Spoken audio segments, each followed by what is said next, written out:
bleed green? Are you an ultimate Eagles football fan? Well, you're in the right place.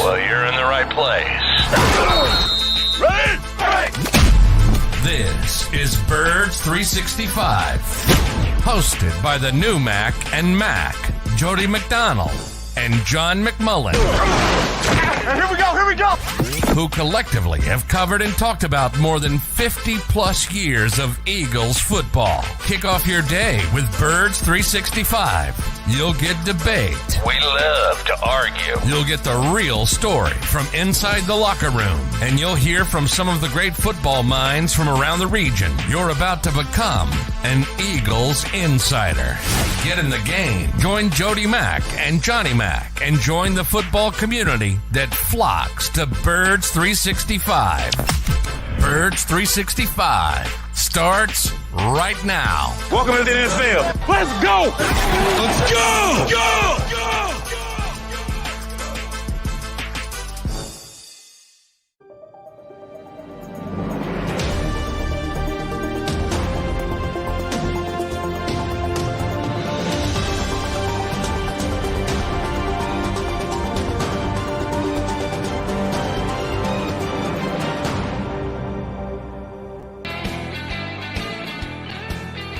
And a good morning, Birds fans. I know that's a stretch. Here on Birds 365, you got Mac and Mac, McMullen and McDonald, and we'll break down last night's game. Breakdown. That's a good word to use today compared to the Eagles defense for the last 2 minutes of that game. We will do just that for you here on Birds 365, and the Eagles loss to the Seattle Seahawks. That's a bitter pill to swallow, Johnny Mac. Losing to the 49ers is one thing. They're a very good team. I think since the Eagles lost them, we found out they're an even better team than we may have thought before they came in here.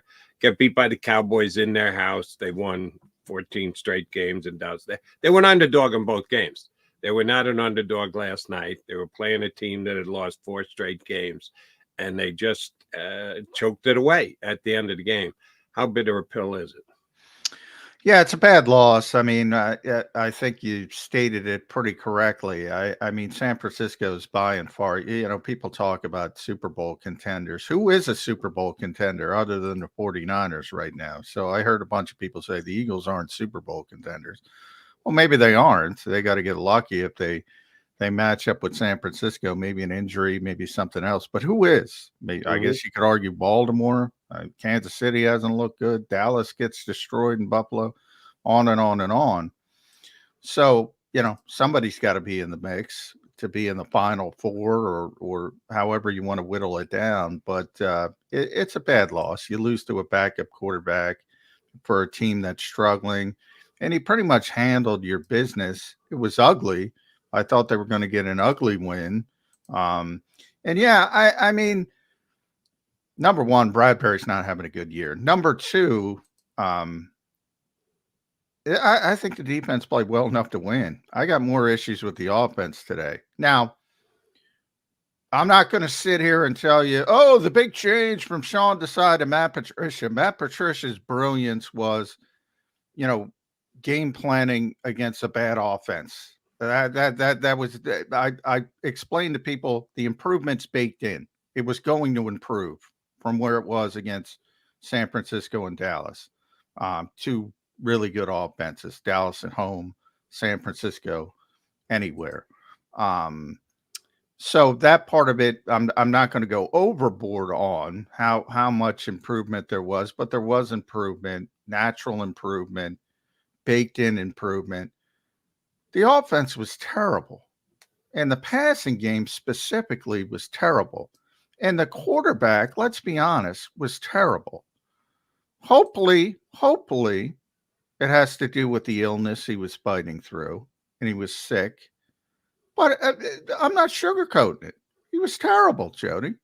All the way up to the final throw, what do you need? 15 or so yards to at least give Jake Elliott a shot. There's no guarantee in that. It's raining again, another rain game. What is that, the 75th rain game this year? You expect that in Seattle, but no guarantee Jake Elliott's going to bomb a long field goal like he usually does, but you at least want to give him an opportunity.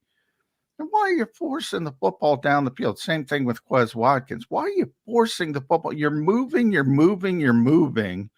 and you're forcing the football downfield to Quez Watkins, who it was a bad throw. He shouldn't have thrown it, but he's not going to fight for it. He's not going to play defensive back. He's not going to break it up, help you.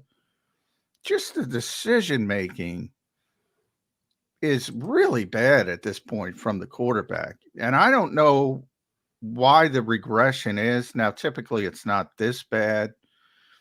So I hope it has to do with the illness and fighting through it. And that's very difficult. And we give him credit for doing that. But just from a pure football standpoint, he was not good, Jody. He was not good. Johnny Mac, after the game's over and done with, you can at a later date watch the All 22, which gives you a better view of what was out there, that what could have been different choices made. Even on the broadcast last night, they had a couple of replays that showed guys on the, you and I have talked about this too many times over the life of Birds 365. Oh, he was wide open on the other side. How did he miss him? Well, he's not even looking there. So, yeah, from time to time, there are going to be guys wide open. There were guys open underneath the guys that he was throwing the football to. So he's looking down that side of the field, and he can see that one is more open than the other, and he tries to force it to the guy that was more covered. That's inexcusable. If you've got a specific play on and a guy just happens to be the defense reads it right, he's looking only one way, and they leave a guy open on the backside, way out of his field of vision. All right, sometimes you're going to miss those. But when you miss a guy who is right in your field of vision and you try and force the ball to a covered player down the field, that's on Jalen. He had a bad game last night. And you're right. Don't know whether to blame it on his illness. Here's what worried me. Excuse me. Him running the football looked like he's perfectly fine. Yeah. He had a good day running it. One game he's had maybe all year, certainly. Yeah. First month of the season. So if he was feeling the effects of the illness, I don't know that he makes the plays that he makes with his legs. So I guess we can cut him the slack that we want to cut him, because there was the report that he had to fly by himself and he might not even play. He ended up taking every single snap. I don't know how much slack we can cut him. I think we just got to call this one for what it is. Really bad game by the starting quarterback. He was very effective running the ball. And if he wanted some happiness, he tied Cam Newton's single-season record for rushing touchdowns for a quarterback. So he's got 3 games to go. He's probably going to set that record. That was the best he's looked all season, I think, running the football. It's tough to couple those two things and say, oh, he's fine for one, but he's not fine for the other. So I'm with you. That's why I said it. That's my biggest issue. Right now, the quarterback has regressed pretty badly over the past month. And I can't explain it, because he's played well at times this season. You have some issues. More turnovers than he had last year. A lot of those are, we talk about the randomness of turnovers. If you break down and watch it, when it's a muffed a fumble at the mesh point, it could be the running back's fault, but it's always going to be put on the quarterback's record, the sheet. That's how they do it. Did somebody tip a ball? Did somebody, versus the Jets interception, which was a really bad interception, and that's completely on the quarterback. So you have to look at the turnovers each individually. And the two yesterday were a guy forcing the ball. It reminds me, I brought up Patrick Mahomes, and when people tried to play when Tyreek Hill was still there, and people said, all right, we're sick of getting beat over the top, and they just put their safeties in the parking lot, and they were going to force Kansas City to move meticulously down the field. And if you remember, he struggled early that season because he's so used to the big plays, struggled for him, so used to the big plays, and he wanted them, and he wanted the big chunks, and he was forcing the football instead of taking what was there. Eventually, he corrected it. The Eagles need some kind of adjustment because teams are evolving how they play them. They're trying to limit those big plays. That's what the Eagles do on defense, not successfully, as Sean Desai can tell you, but that's their goal. Well, teams are doing that to the Eagles. They're trying to limit these big plays, and they're trying to go after them anyway. And you got, as you mentioned, in a couple of cases, wide open receivers underneath in the progression. That's the key. I don't give a crap if somebody on the other side of the field you think is wide open. In the progression, guys are open, and he's not taking layups, and he's taking Steph Curry 40-footers, and he's not Steph Curry right now. No, he is not. So, yeah, the Eagles certainly lost this one because of offensive ineptitude in the second half. You're cutting the defense a little more slack than I am. I'm not going to go there. You hold them to 3 points in the second half, and you let Drew Lock go up and down the field for 17 points, specifically the final touchdown, which is just death, 92 yards in under 2 minutes. Drew Lock, 92 they have yards. One timeout. I think they had one timeout. They didn't even need the one. I think they got the ball with 142, 152, something like that. Yeah. Yeah. And they didn't even need the 152. Yeah. It wasn't good. I'm not saying that. That's a bad job. You know, I see it in the NFL every week. Teams play good defense and then they blow it at the end. And yeah, I kind of lean towards, because it seems to me in more cases than not, it's this weird disconnect. I think offensive coaches get too conservative in the lead in this era. Now, I'm not saying the Eagles were just bad. I'm saying in general, they tend to get too conservative and leave the door open, and all of a sudden, you know, when you're one-on-one and you're throwing it up, everybody's got such great receivers, you know, and it becomes a one-on-one battle, and the receiver usually has better ball skills than the you see it every week where somebody comes down with a great 50-50 ball. T. Higgins did it this week in Cincinnati. So it happens to a bunch of teams. I think defensive coaches got to get together and think about their process, and I think offensive coaches need to realize that you know, nothing is safe in this league, even against, well, think about it, Jake Browning, Drew Lock, even these guys are making throws. It is what it is, but I thought the defense played well enough to win, is what I'm trying to say. Here's why I'm not going to go there. Their tackling stunk last night. Yeah. Stunk. That's kind of a big deal in playing defense in the National Football League, John. You have to be able to tackle. And their tackling was putrid last night. And Sidney Brown was at the top of the list.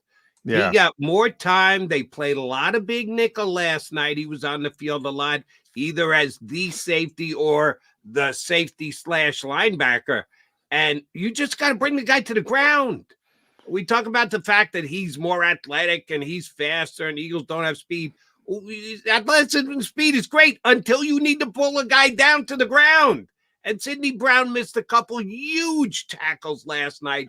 That's part of the defense. Now, that's on Sidney Brown, not on Matt Patricia specifically, but he was the one who chose to go as big nickel as often as he did, which left it open for Walker to get some pretty significant runs last night. Yeah, I think that was a major contributing factor to the loss last night.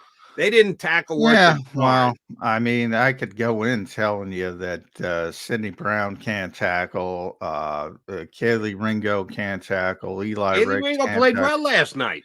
Yeah, he made one good tackle. I thought he did play well. I think both Ringo and Ricks played well in coverage. But if you look at them, if you look at the Kenneth Walker touchdown run, I mean, Eli got pushed into Puget Sound. I mean, it was ridiculous.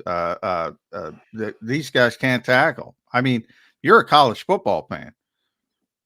They don't tackle. And so you gotta get through those startup costs, and that's why I talked about playing Sidney Brown earlier. Who knows where he'd be? I mean, I always use that term. That's baked into it with me with young defensive backs. They can't tackle. So they got to learn to tackle at this level. And how do you learn to tackle in practice when you can't have pads on the most of the time? You have no contact. How do you learn to tackle? You learn to tackle on the field, right? In real life environment. Yep. So that's why I'm not, you're right. You're 100% right. The tackling was awful from the young defensive backs, with the exception of Ringo, the one nice tackle. But I know that's coming. So if you're throwing out and this is anywhere in the NFL, you're throwing out young defensive backs and you're expecting them to be good tacklers. Not right away. Maybe they get better at it. And you got to hope Sidney gets better at it. No question about it. But but the thing about what I'm so excited about with Sidney Brown, he's in position to make those plays. So if he gets through it, the other guys aren't in position to make those plays. If he gets through it and he learns to tackle and he gets better with it, all of a sudden you got a really good player. I don't know if it's going to happen, but I see the at least the optimism that it might happen. And the guy who, I'm sorry, if you're going to hang this loss on one guy, it'd probably be Jalen more than anything else. But it's James Bradberry. He just got taken to the woodshed last night. He had a phenomenal year last year, better than Slay. He made All-Pro. Slay didn't, and I thought he was better over the course of the year. When you add an extra year, when you've reached the big 3, you get to that 30 number, you're always on the lookout for, is there going to be a drop-off? Is there a half a step slower? Is he going to be able to retain the level as he's at? And you get nervous when a guy gets to 30. Then there's the falling off the cliff, which is what I think is happening with James Bradberry this year. He's just getting beat left, right, and center, and in the biggest of spots last night. I saw his explanation after the game. Well, I was playing at the sticks.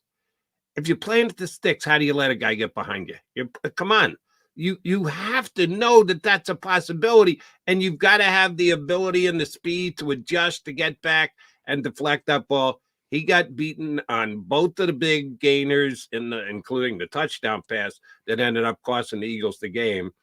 And John, maybe it was just optimistic thinking on my part coming in. What scared me most about this game coming in was the rookie cornerbacks. I think they did their job. That wasn't the reason they lost, was the fact that I didn't think Jalen Hurts was a given to play. Oh, yeah, he played. Didn't play well. The reasons that I was nervous about the game coming in actually weren't the reason that they lost. The reason that I thought they could win, some givens that Jalen Hurts would be Jalen Hurts if he takes the field, and a guy like Bradberry would step up to try and pick up the slack for his missing brother Slay, was absolutely terrible. I did pick the Seahawks to win here yesterday, but for very different reasons that they actually won the game. I couldn't have had a worse read on the game the way that it played out, but the Eagles did end up losing it. Not good. All right, McMullen and McDonald hanging with you. We'll continue to break it down. We'll get a helping hand from two good guests. First up would be Andrew DeCecco from InsideBirds.com and podcast. He's going to join us, Glenn Macnow, now a little bit later. Andrew DeCecco next here on Birds 365. Go to get your game on. Go for the beers. Go for the cheers. Go for the hit and the hits. Go for the stakes and the stakes. Go to get your parlay on. Go to get your party on. Go for the scene. Go for the screens. Go for the gallery. Go for the win. Go to Ocean. Visit theoceanac.com to plan your visit. At Pond Lehocky, we've recovered billions of dollars for our clients, and we're confident we can do the same for you. With over 250 years of combined courtroom experience, we've helped over 100,000 injured clients obtain some of the largest settlements in Pennsylvania. One conversation is all it takes to help you and your family get back on track. If you've been injured in an accident, give Pond Lehocky a call. They're carving them up and good play calling along the way. First and goal at the 6.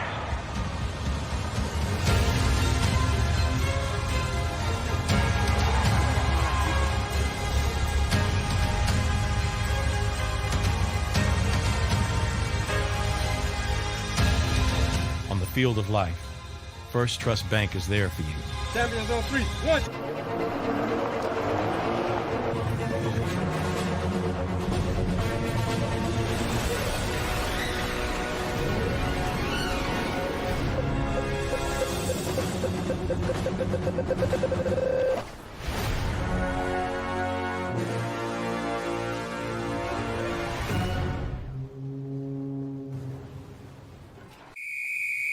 Underdog Fantasy has a way for you to play alongside your favorite football team all season long with their Fantasy Pick'em game. You pick between 2 to 5 players, select whether they'll go higher or lower on one of their stats, then do what you usually do on a Sunday, watch the games. You can win up to 20 times your money in a single game by going 5 for 5. It's a fantasy game, and the Sports Betting Show wants you to get involved. Go to UnderdogFantasy.com. When you sign up, use the promo code WIN, and Underdog will double your first deposit up to $100. That's UnderdogFantasy.com. Use the promo code WIN. Do you stream on a Roku, Fire Stick, Google TV, or Apple TV? Now you can watch 6ABC 24/7 with the 6ABC Philadelphia streaming app. And the big story on Action News? Search 6ABC Philadelphia and start streaming today. EAGLES, Eagles.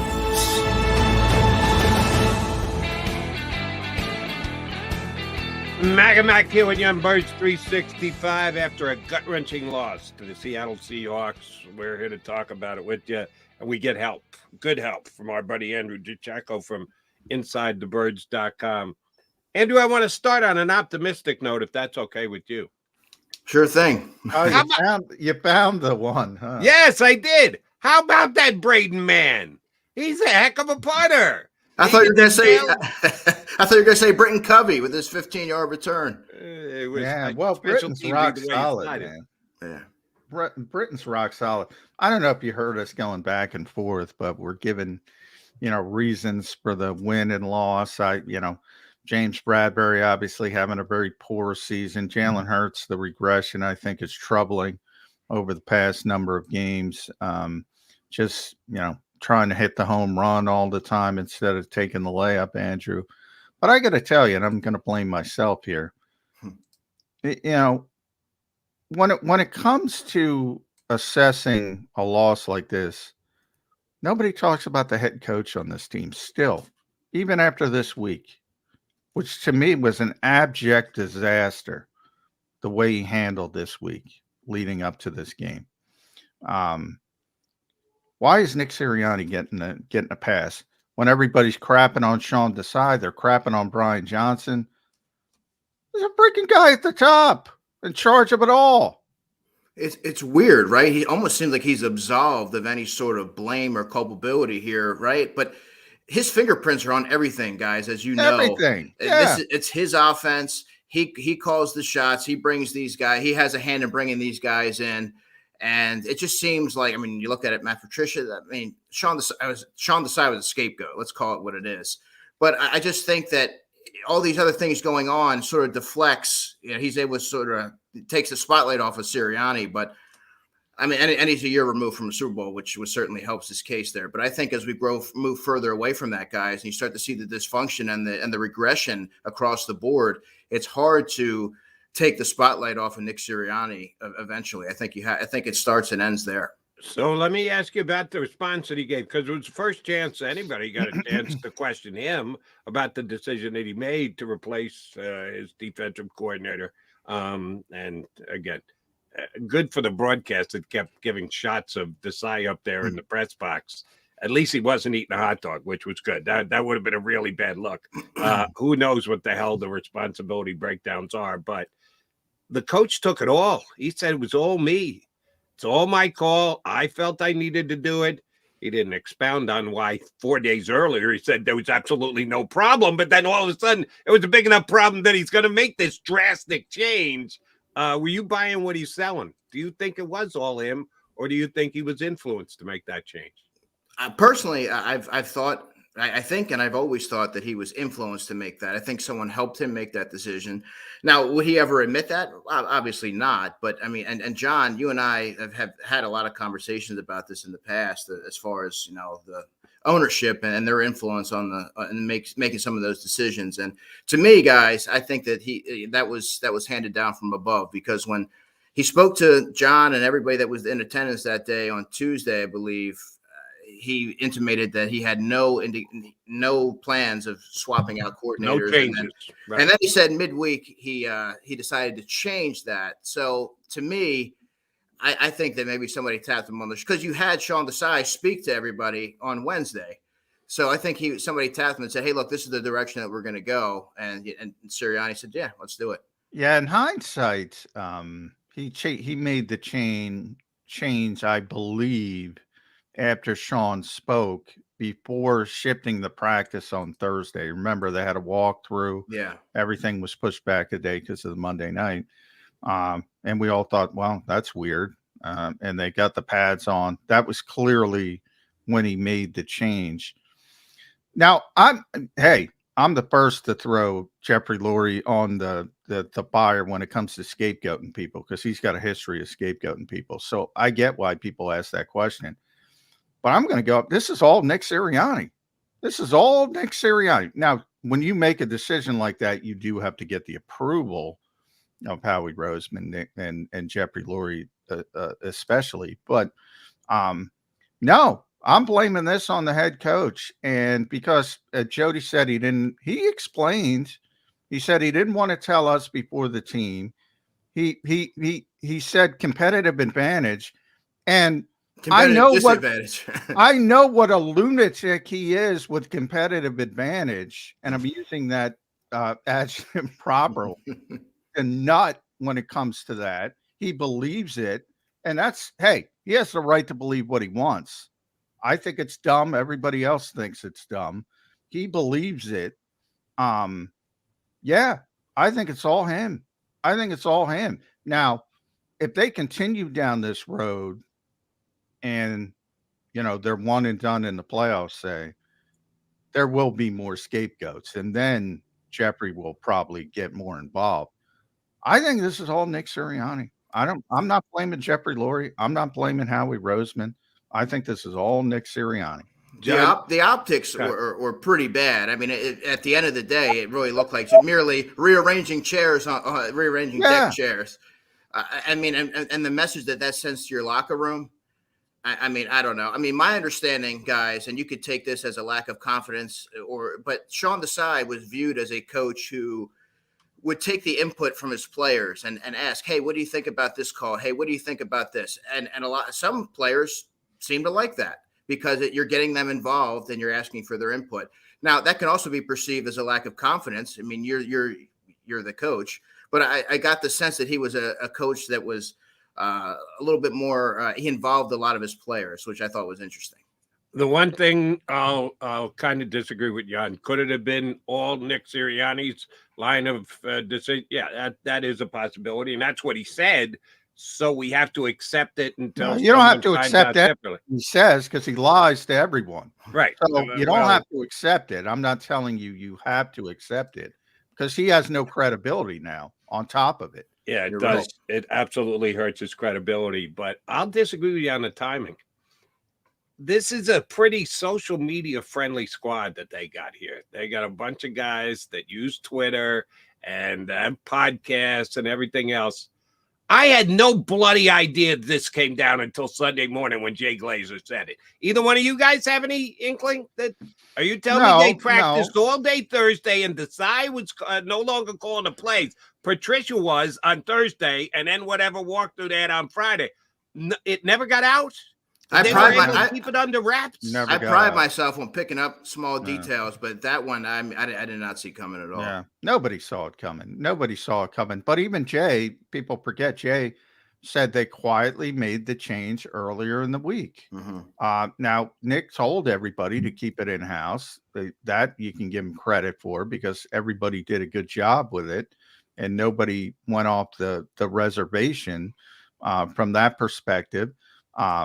So you could say he's still got the guys together, because just because he tells them doesn't mean they can't, text one of us or take us off to the side and say, look, there's some things going on, and everybody stayed on the same page. So that's probably a good sign. But Jay said, no, he did it earlier in the week. So it didn't happen on Sunday. That was Sunday morning. Earlier in the week could have been Saturday.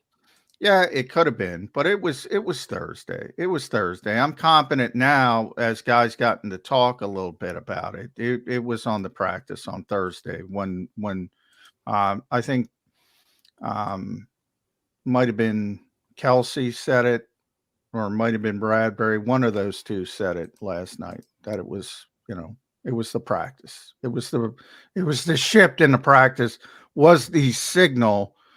And for somebody like me, I should have picked up on that practice more because I thought it was weird at the time. Yeah. And they did it while we were at the complex. They did it. They shifted. We got a text message. Hey, we're practicing. It's going to be open for 10 minutes or whatever. And it's not normal. And something not normal happens. But they were struggling so much, she said, well, maybe they need some work. So let me see if I understand this, John. Matt Patricia decided that they were going to have practice? No. Not Sirianni. Oh, so Sirianni did. Sirianni decided that because if you're going to install Patricia as the defensive play caller, he needs it. I'm trying to follow the line of logic as to why practicing on a day that they don't usually practice tipped off the fact that they were going to make this massive coaching change. It didn't tip it off at the time. It tipped it off in hindsight. And then the players, again, I'll try to figure out who said it. I think it was Jason, but they said it. Yeah, they knew Thursday. That's when they were told. That's when they were told. And then the players were able. And again, now I can look at everything in hindsight. I talked to Jason on Friday, I think. Was it Friday?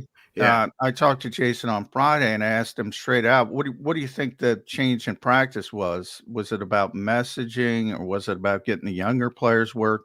And he was very un-Kelsey like. He was very short.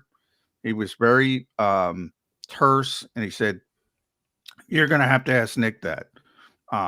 So now I look back and I go, well, I should have had the radar up further there because that's very Jason Kelsey like, who's gives you everything from a media perspective if you ask him.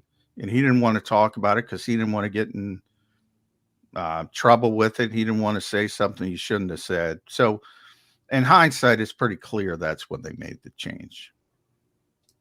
And oh, by the way, did the change affect anything last night for you, Andrew? No, not at all. It was the same struggles on the back seven. They fell apart late in the game, and teams looked to pick on James Bradberry, and they didn't really have an answer and how to help him out. So to me, I didn't see anything overly intricate or anything different from what we've grown accustomed to seeing.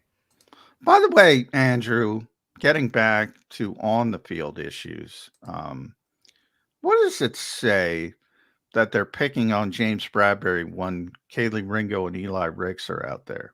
What does it say about James Bradberry? I think what we're seeing is a steep decline in skill set, and teams are pouncing on that. I mean, even last year, John, I can recall a play where Bradberry got beat cleanly off the line by Rashid Shaheed for 50 yards. In the Giants playoff game, the play didn't go to his side, but Marcus Johnson beat him for what would have been a big play. This year, he's just getting beat, and the pass rush isn't getting home, and they're not able to marry the pass rush and the coverage. So you're seeing a lot more teams looking to exploit Bradberry, who does not run really well, and he doesn't have the long speed to catch up there. And teams are just taking advantage of it. I mean, guys aren't doing anything overly intricate at the line of scrimmage. He's just getting beat cleanly. He can't keep up. And I've been saying this for 2 weeks running now, and I'll stand by it. I think it was the exact same last night. Which was worse, the front four or the back seven? Oh, it wasn't even the back seven. It's the back one, James Bradberry. Yeah, he was the worst. No question that he's the worst. They didn't get pressure again last night. Now, this is not we cut Josh Sweat a bunch of slack the last 2 weeks because he's going up against Hall of Fame potential left tackles. Who's Seattle's left tackle? Who's the guy who Josh Sweat couldn't beat Charles last Cross? night? Charles Cross. I'll bet against him making it to the Hall of Fame. You want a piece of that action? He'll be a Hall of Famer. No, the Seattle offensive line coming in was like at best average. Some would call it below average, and they did nothing last night. Jalen Carter had one great series. He blew up a running back, completely puts his man into the backfield, into the running back, and he got the sack on the ball that the Lock tried to throw, but his knee was down. He did nothing.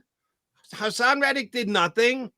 Josh Sweat did nothing. This was supposed to be the best unit in the National Football League, and they couldn't pressure Drew Lock last night. Jalen Carter had that big rush late that Pete Carroll tried to help the Eagles on by calling That's the what I said. timeout. It was a sack. He Disaster had on one his great part. series. Jalen Carter had one great series, and other than that, he was a non-factor. And their stud star defensive ends were non-factors. I will say on Cross, I want to defend Cross. He's their best offensive lineman, but yeah, he's not Trent Williams. You know what's troubling if you don't have your left tackle as your best offensive lineman, what the hell are you doing? Well, obviously, the Eagles invest heavily in the trenches, but there's been so many instances this year, guys, where we've looked at the Commanders matchup, the Jets matchup, this matchup, where the defensive line should be able to feast and seemingly get back on track, but they're not able to do so. And I think that is a byproduct of not having able-bodied depth, right? That you can plug in there. You're seeing a lot of they were very reluctant to play Nolan Smith until they absolutely had to. The defensive line. Hurt his shoulder, by the way. Andrew. Yeah, I was going to text you, John, because you and I were talking about that, I feel like a week ago. The younger defensive tackles and Jordan Davis and Jalen Carter haven't played a ton of snaps, and I feel like they're showing signs of lethargic play, and you're seeing that manifested on the field. I mean, this is a tired group when they don't seem to have the adequate legs that they need at this point in the season. You hate to say it, Jody, but Derek Barnett, he didn't provide a whole lot, but from a depth perspective, somebody that can step in there and give you adequate snaps. I mean, I think that's missed. What was missed was Howie's opportunity to get a better player than Derek Barnett, and he didn't. That's on the general by the way, Derek Barnett had a sack for Houston this week.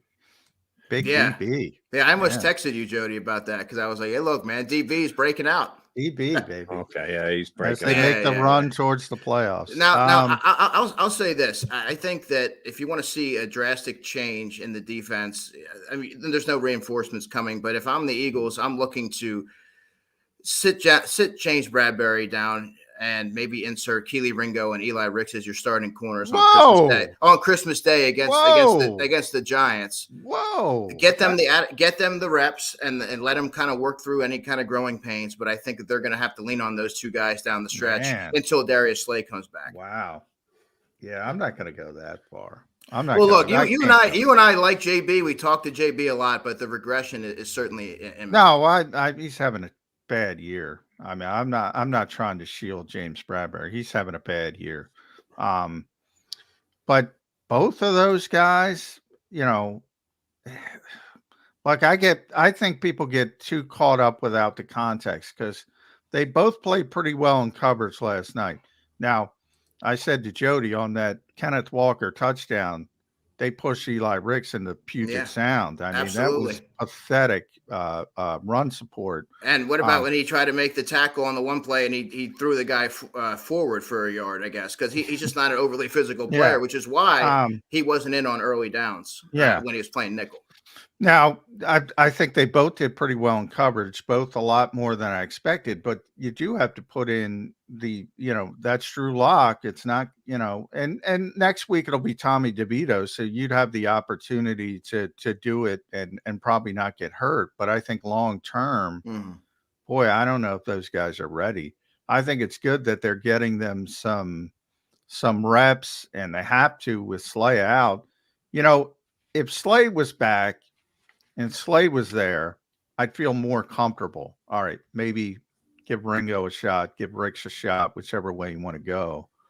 But boy, without him, I can't have both of them out there. Oh no, I'm not suggesting long term, but you can get away with it against the Giants. Oh yeah, well you can get away with, but certainly not in the playoffs. You can get away with Andrew DeCecco and Jody McDonald at cornerback this week. Mile marker number 5 and mile marker number 21. Be careful. Tommy Cutlets has made some plays. Don't know. He's going to be ready to go. I'm not too worried about Tommy Cutlets.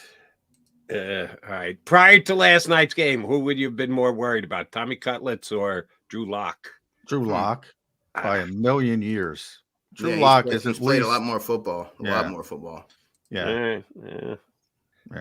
I'd take. I wasn't concerned with either. I mean, I'm not saying, but Drew Lock he's got better skills. I mean, and you saw that throw. That's it. You know, you see some of these guys, and I brought up Jake Brown, and you know, they're not good quarterbacks, but they can make NFL throws if you give them the opportunity to make NFL throws on occasion. They don't have the consistency. That's why they're not starting level quarterbacks. But they got burned by Drew Lock, and they shouldn't have. And that was a really good throw. I mean, people lose that part. They never talk about the other team. He saw what he had and single coverage, and he threw it to the back pylon, and that was a heck of a throw. Both of those throws, the 34-yarder to DK earlier in the drive was tremendous. Yeah. So, I mean, is he going to do that consistently? No. You saw him play a whole game, but that particular throw was not exactly a bad throw. So you do have to add that into the equation. Andrew, I need your comment on a comment that Jalen made after the game, just being asked about the game in general. He said, we need to be more committed. There's a lot of different ways you can take that. What was your overall, and I know I'm just giving you a quote, quasi out of context, but quote unquote, we need to be more committed. What do you think he means by that? Yeah, he said that after he mentioned execution, which he mentions after every game. But if I was trying to glean something out of that comment, Jody, to me, it would be more like cohesiveness, trying to a buy-in, maybe staying together, and which is, you don't usually hear Jalen Hurts say anything noteworthy in a press conference. So I thought that was really, really pertinent, and it made my ears, perk my ears up there. But I mean, he didn't really elaborate much off of that. So all we can do is really speculate. But for me, the first thing I heard of when I heard that was buy-in from the collective team.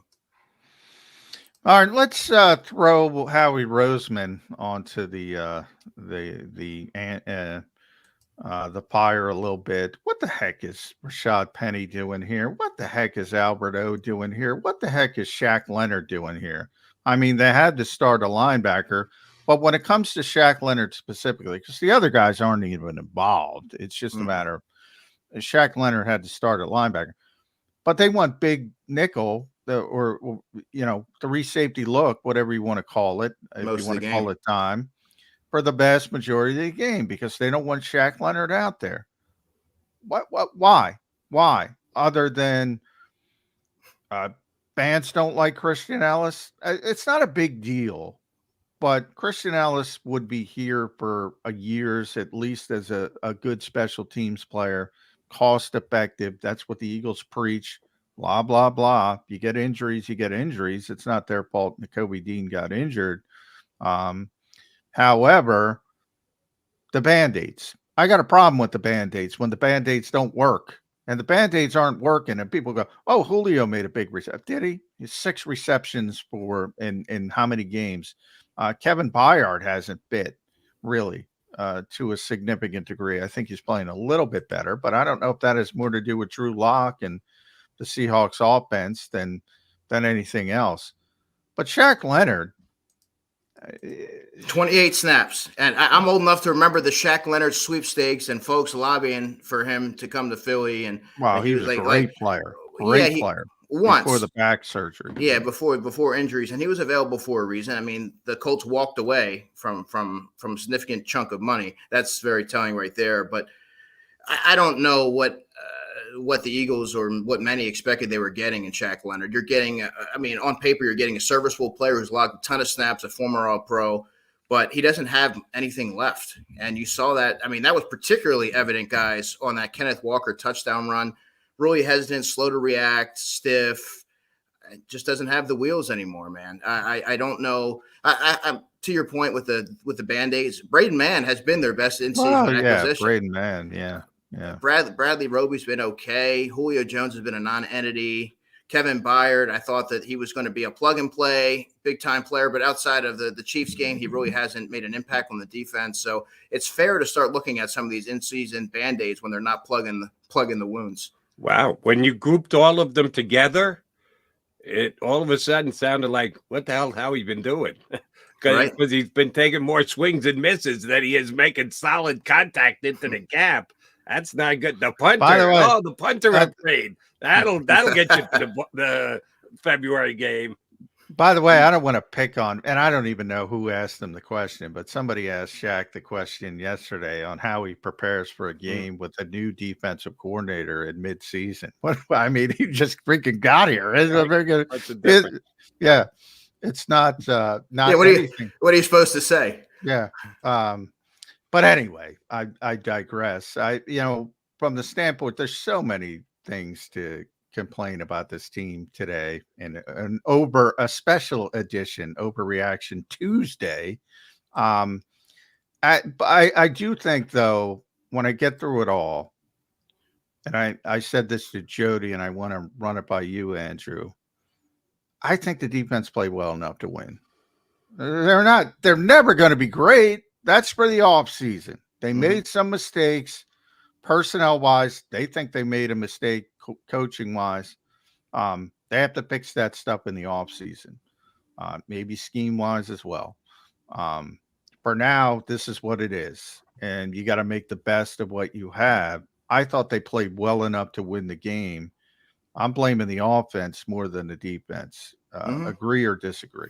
No, I agree. And obviously, Matt Patricia, he wasn't able to do a whole lot. Your personnel was your personnel, but I thought he was really creative in his personnel groupings and rotating guys in. Patrick Johnson didn't play a single defensive snap all season. You worked him into the rotation.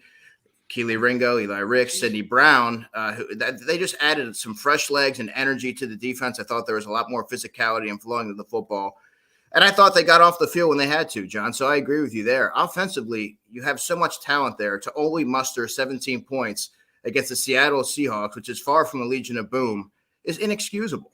So I think at what point do you have to start looking at, and you and I have really been supporters of Brian Johnson, but you're seeing a regression and an offense that has yet to evolve. And we are now 14 games into the Eagles season. At what point do you start saying, okay, I mean, we have to start looking at the offensive coordinator as well? Last night, we didn't know if Jalen Hurts was going to play before the game started. A separate flight out to Seattle within hours. We knew that he was going to at least give it a go. Should he have? Is it even fair to, in 2020 hindsight, look back and go, yeah, if he wasn't 100%, maybe he made a mistake, maybe the team made a mistake. Marcus Mariota might win that game. Right. I feel like you can't even think it if you believe Marcus Mariota does not belong on the field. But is there the littlest sliver of maybe they should have considered going a different direction? John, I defer to you first. No, I'm letting Jalen Hurts play. I'm not second guessing that, but I can second guess after saying, would Marcus Mariota would have won that game? I haven't seen Marcus play at all this year. I've seen him play enough to know that, yeah, if he brings his A game, he probably could have won this game. But you don't know if he's bringing his A game. Same as Drew Lock, same as Jake Browning, same as any other backup quarterback you want. A little bit more experience, obviously. Could he have won that game? Yes. But will I second guess the Eagles on that? No, I can't. No. He's a starting quarterback. Yeah, I mean, in hindsight, it's fair to question, but there were plays to be made in that game, and they still could have won the game nonetheless. So it's, I mean, I don't second guess that decision. He's your starting quarterback, and Jalen Hurts at a fraction, at I don't know, 30 or 40% is better than Marcus Mariota. Jalen's one of the best quarterbacks in the NFL. So I think that was the right decision. But Andrew, is not James Bradberry your starting cornerback? You're ready to move on from his ass pretty quickly. Yeah. Listen. And some context there. John knows, and anyone who's read my coverage over the couple of years know that I'm a big Bradberry guy. I think he's a really smart player, and the way he's able to win has always been really remarkable to me because he doesn't have the athleticism. He's really smart and technically sound. But if I'm telling you that he might need to take some snaps off, I mean that's saying something. Yeah. That's Andrew DeCecco. Make sure you follow Andrew on X, Twitter, formerly known as Twitter. InsideTheBirds.com does a tremendous job for our buddies Jeff Mosher and Adam Kaplan. So check him out there. Where do we end this thing? I guess I'll end it with Nick Sirianni again, because you mentioned it's time to start thinking about Brian Johnson as the coordinator. Boy, is it? I mean, first of all, the fact that he needs to be asked that question, and that question needs to be asked because he has no credibility. This is the first time in 33 weeks that the Eagles haven't been on top of the NFL standings, or at least tied for the top. They are now behind San Francisco officially. So it's first time in a long time, Andrew. He's gotten away with a lot of this stuff because winning cures everything. But whether it's the stuff on the sidelines, whether it's screaming at opposing fans that isn't like, whether it's blatantly lying to reporters, and people say, well, reporters, Johnny Mack gets upset. Who cares? That's where you're getting the information. They're talking to you through us as the fans. He's lying to you. Eventually, I'm going to figure it out. I'm going to find out. It might be later, but eventually, I'm going to find out what happened. He's lying to you in the moment. Now, you can say competitive advantage, he's successful, but the minute you're not successful and you have no credibility, Joe Torre taught me this, the old Yankees manager. He said, you know what? Treat people well because they'll give you the benefit of the doubt. If you don't treat people well, that fire under your butt is going to heat up very, very quickly. We are seeing issues with Nick Sirianni as a head coach for the first time. Do you agree with that? Absolutely. From across the board, from pillar to post, and from decision making to personnel to coaching hires, I think that the focus is inevitably going to slowly shift over to Nick Sirianni, because once you start running out of scapegoats, John, as you know, it becomes, you start looking at the head coach, and that's where it all lies. Yeah. All right, Andrew, my last question is a good one for you because you can't possibly be wrong with it, because it's subjective and it's your own personal way that you look at things. Expectations change. They change in season. They change basically from week to week in this league. In a league where you only play 17 games, the outcome of a game in one of 17 can actually change your perception, change what your expectations are of the team. Mm-hmm. What are your expectations of this Philadelphia Eagle team right here, right now? Well, I inevitably expect them to look a lot cleaner against games against the Giants and the Cardinals, but you have to trust what you've seen for 14 games, right? It's not about what you do against inferior opponents. It's what you do against the top 15% of the teams in the NFL. That's what you're based. That's how you're graded. And what I've seen from the Eagles this year is a team that has a ton of imperfections and flaws, and they have yet to really correct that. And until they're able to do so, I don't expect them to just turn it on in the playoffs against a worthy opponent. I think that it's going to take a big effort for the Eagles to get right here, and I'm not totally sold that they're going to be able to do so. I think that's fair, and I'm sure there are some Eagle fans don't want to hear it because they don't agree with you and I that you can change your expectations and your perceptions. If you start the year Super Bowl or bust, you finish the year Super Bowl or bust. Yeah, I mean, look, things change. I'm looking at bust. If that's the case, I'm looking at bust right now. Yeah, things change. Look at the 2018 season. That's the first one I go to with that. That was high expectations, and that kind of got derailed pretty quick. So people use that term, Andrew. So I'll sneak one last one. Legitimate Super Bowl contender. Who is other than San Francisco? Maybe Baltimore. Baltimore. Maybe if you're reaching, they're the 0-2 after you saw what happened at Dallas the other day. I mean, So might say Miami after this weekend. Miami and Baltimore play each other, which I think is great because that will determine who the best team in the AFC is. Their offense is. Their defense, I question, but their offense, and I know the Eagles slowed them down. That was when Buffalo somehow Sean Desai, I'd that exiled defensive coordinator, was able to at least keep the Miami offense somewhat in check. That's right. I'd be more afraid of Buffalo than just about anybody if they get in the chance. They're starting to play their best football when it matters most. So that's a team to keep an eye on. Yeah. Oh, you mean the Bills, who, yes, the Eagles also. See, that's why this is such a confounding season about the Eagles. They've gotten good wins. They've got good wins on their resume. And then they have fall on their face losses like last night. Andrew, great stuff. You know we love you whenever you come on the show. Thank you much for doing it today. We'll punch you back up when we get closer to playoffs.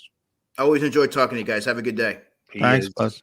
Both a contributor. Boy, I got to tell you, there's two things. Andrew, as he mentioned, is a big James Bradberry. Well, I think we all are. So you know me. I was lobbying for the Eagles to get him when he was still on the Giants roster. When he was only being rumored to become a cap casualty. I'm going, if this guy hits the open market, the Eagles have to jump like a frog and get on it. Yeah. Wow, he was a great guy, accountable. He was accountable last night. But he's slipping. He's slipping from a physical standpoint. So when somebody like Andrew starts saying, maybe it's time, and I've been a big Nick Sirianni guy. And, doing some stupid shit over the past week, to put it bluntly, not good. Not good. Not good at all. And their loss last night in Seattle is painful. Now, when we come back, I'll go over it is going to be annoying to Eagle fans, but you got to deal with it because reality's reality. Last night's loss compromises their playoff possibilities.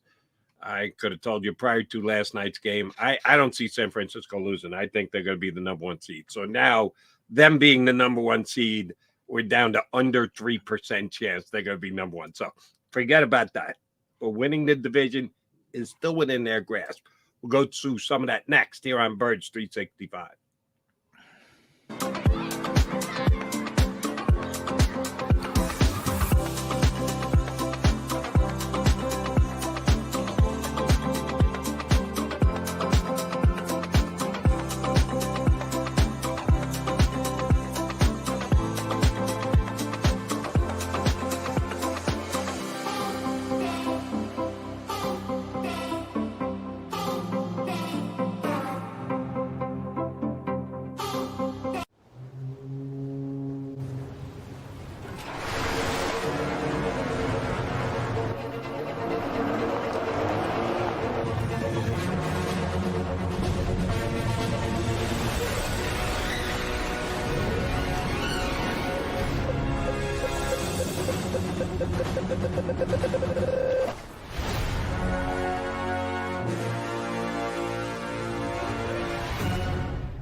Any professional sports coach will tell you there's no substitution for preparation. At Malamut & Associates, that is a tenet by which we live.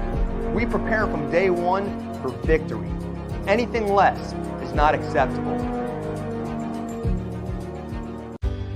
Go passionately. Go fearlessly.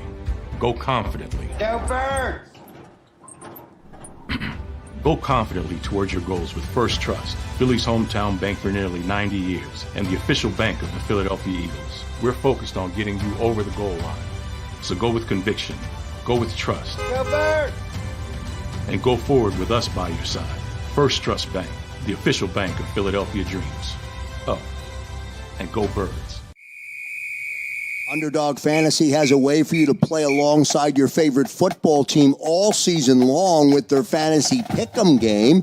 You pick between 2 to 5 players, select whether they'll go higher or lower on one of their stats, then do what you usually do on a Sunday, watch the games.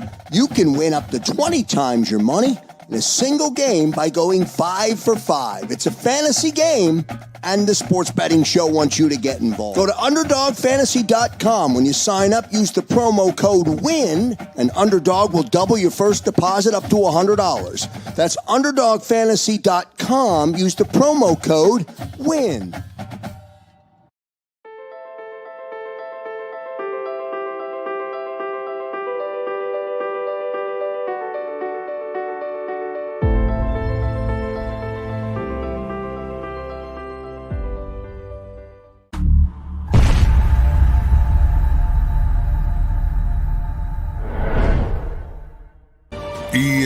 EAGLES, Eagles.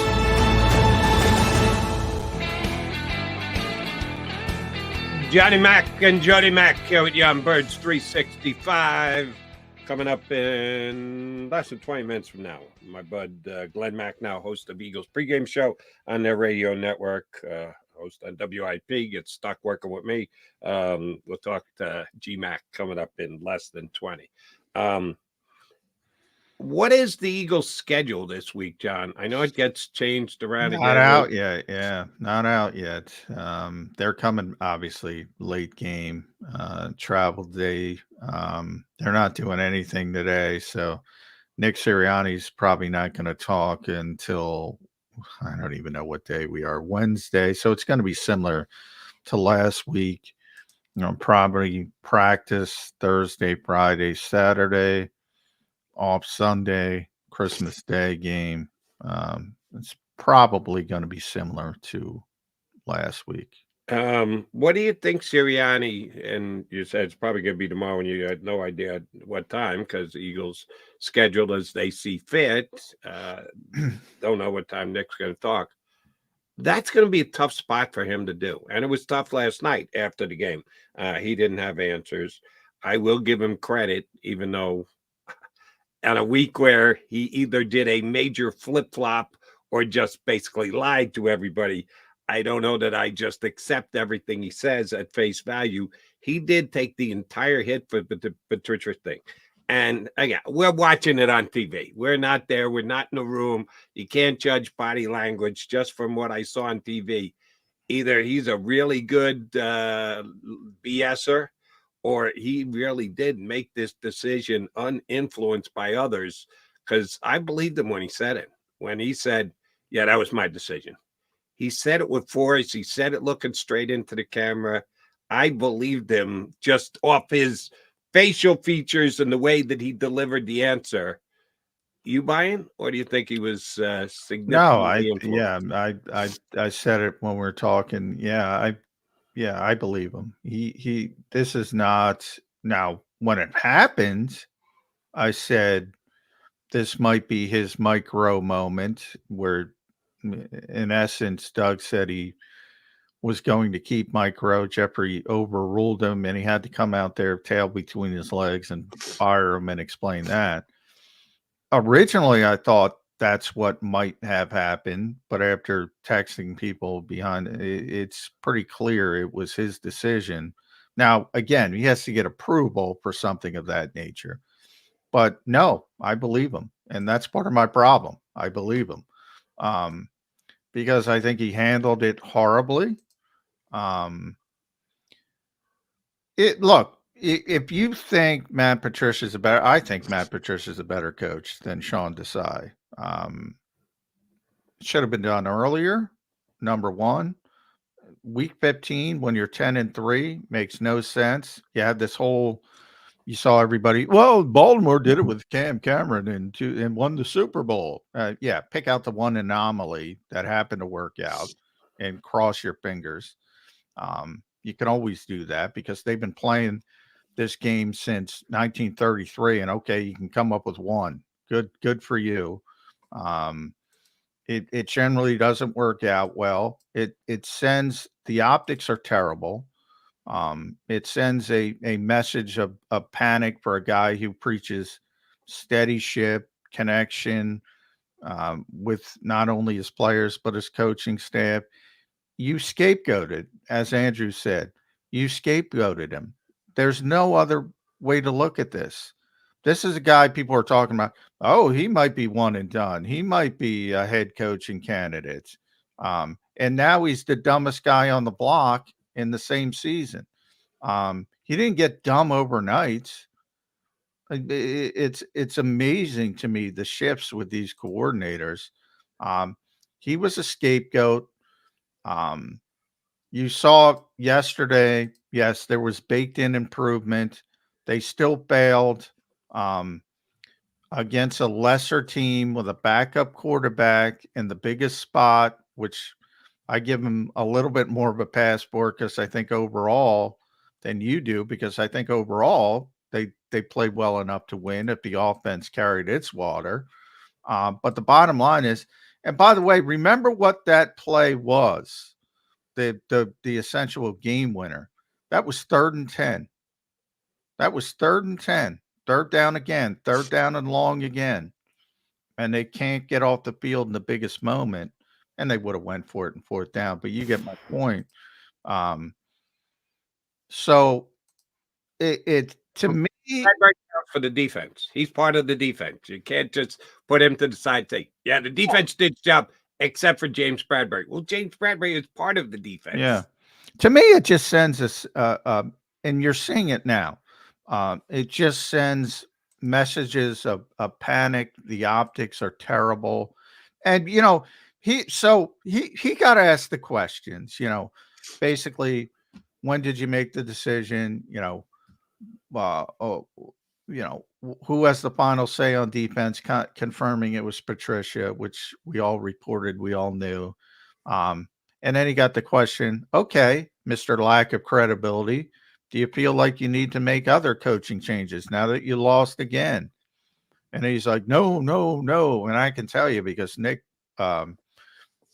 ain't firing Brian Johnson. I feel very comfortable in saying that. Why so much more? He was comfortable in firing Sean Desai. He didn't fire, demote. Well, demoted. Sorry. Okay, like I said, he didn't get caught having a hot dog up in the press box. So good on Sean Desai. He was still paying attention. And knowing the Eagles, the difference between Desai and Brian Johnson. I don't see that big a difference between the two. He's got more confidence in one because remember, he spends the vast majority of his time on the offensive side of the football.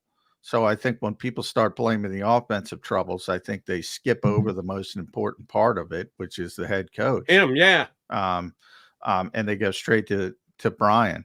I'm not saying it's right, wrong, or indifferent.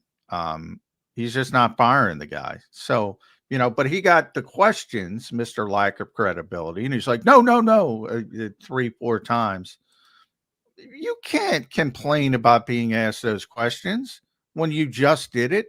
You created this problem out of whole cloth. You created it. And that's a disastrous thing to do when you're 10-3. And you can say they're not a legitimate Super Bowl contender. But as I've asked everyone, well, who is other than San Francisco?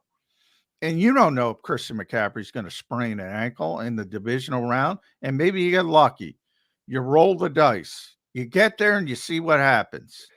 That never happens. Oh, shoot. It happened last year when Purdy went down. Exactly. Stuff does happen. You never know. But I'll say, and I haven't swayed on it. I didn't necessarily think either of the two Eagle coordinators were head coaching material. Brian Johnson hasn't wowed me by any stretch of the imagination this year. Sean Desai put himself in a position where he could be replaced. I had very little worry that, oh my God, the Eagles are going to get picked apart again by other teams coming in and taking their coordinators. I didn't think so. Not. Well, the funny thing is that at 10-1, oh, If the season ended there, oh, they would have been picked apart. And now, well, where were the Eagles ranked? Surely not on defense, because we know what happened. They weren't like the number one offense in the National Football League. They weren't put up record-setting numbers. They were top 5. Now they fell to 8th. They've fallen. They were top 5 for the majority of the season. But even defensively, like nobody had an issue with Sean Desai until San Francisco and Dallas. And Buffalo. Don't forget Buffalo. And Dallas in Dallas, which is a lot different than Dallas and Buffalo. As you mentioned, they've won 14, 15, whatever the number is, straight in Dallas, 40 points a game in Dallas. Nobody, including, by the way, I expect it from fans, nobody, including the head coach of the Philadelphia Eagles, adds the context into, oh, it's tougher to play San Francisco, Buffalo, and Dallas than it is to play Drew Lock and Tommy Cutlets in Arizona. I mean, what? This is common sense stuff. What? Now, should they have been better? Can you be as hapless as they were in those particular games defensively? No, you need to be better. But you also have to be realistic and say, all right, Mr. Football, you go deal with Christian McCaffrey and Deebo Samuel and George Kittle with what I have. I mean, scapegoat. There's no other explanation. You can't be good in week 1 when he hired him, in week 5, and week 11 when you're 10-1, and then be a moron because you played San Francisco and Buffalo and Dallas. Agree on those fronts. Yeah, they're not giving it the proper context and weight. All right. For you Eagle fans who are saying, well, what the hell does last night's loss mean? It means that we're not going to be able to figure out where the Eagles are at in the playoff race. We may have been able to determine they're not a true Super Bowl contender. Maybe only the 49ers are. But the Eagles did actually make the playoffs on Sunday, depending on the results of other games. So they're locked for a wild card. And good for them for not celebrating. I don't even know where they were when they got the word. They might have been in a hotel in Seattle. Maybe they did celebrate. But we know they're going to make the playoffs, but are they going to win the division or not? We know that if Detroit wins out, Detroit would get the number 2 seed over the Eagles, which would include a win over Dallas, as a matter of fact, because Detroit and Dallas play not this upcoming week, but the week after. So that has been determined. But if the Eagles win out and the Cowboys win out, if they both win their last 3 games, they would tie in head-to-head. They would tie in division record at 5-1. They would tie in common opponents, which is where the Eagles had conference was where they had the lead before last night. But they would be the same at common opponents. They would tie in conference because of last night's loss. Seattle was a game that the Cowboys won that, if we had been looking at the Eagles running the table, would have been a win. Now that they lost, they're dead even in that too. So it's going to come down to strength of victory, which means you're not going to know diddly squat until the last week of the season, because strength of victory means other teams wins. Teams that you played and you beat that the Cowboys either didn't play or lost to. So the game against the Redskins and the Commanders and the Giants and the teams that both teams played and both teams beat go out the window because they level each other off.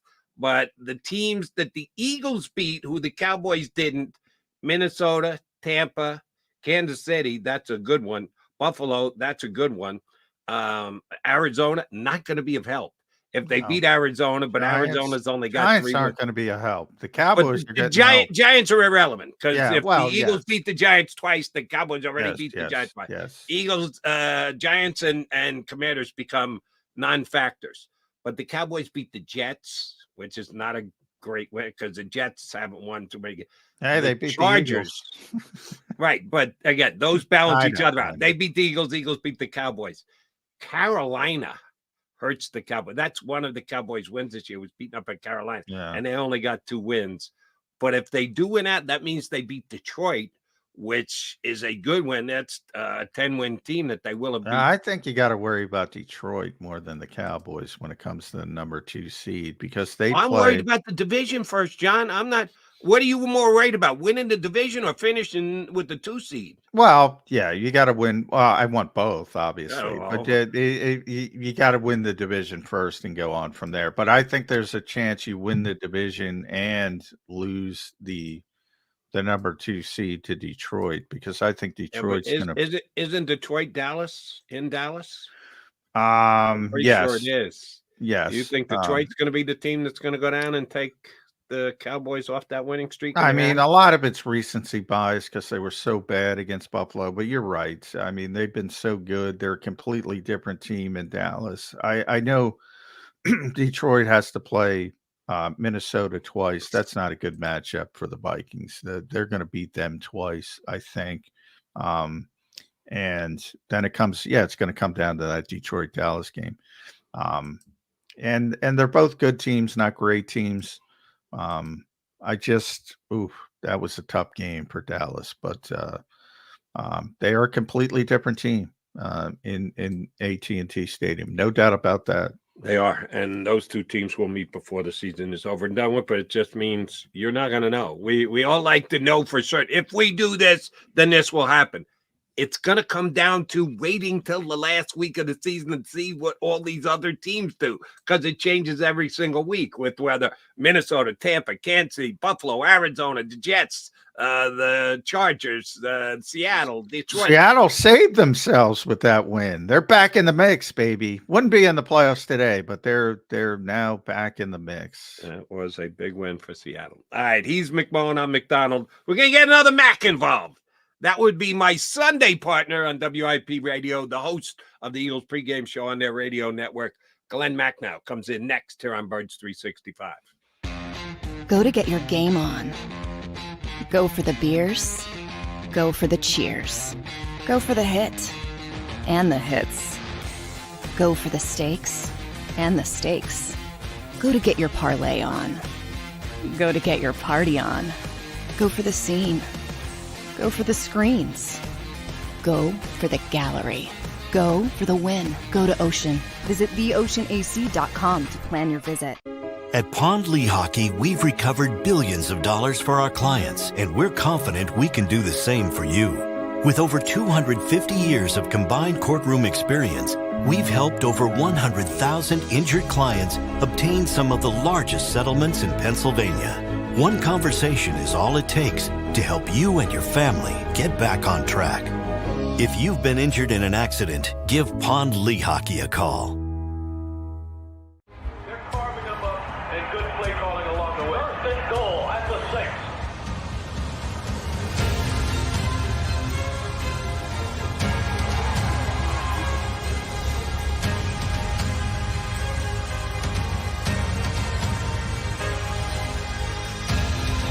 On the field of life, First Trust Bank is there for you. Champions on 3. 1, 2, 3. Because Philadelphia dreams deserve a Philadelphia bank.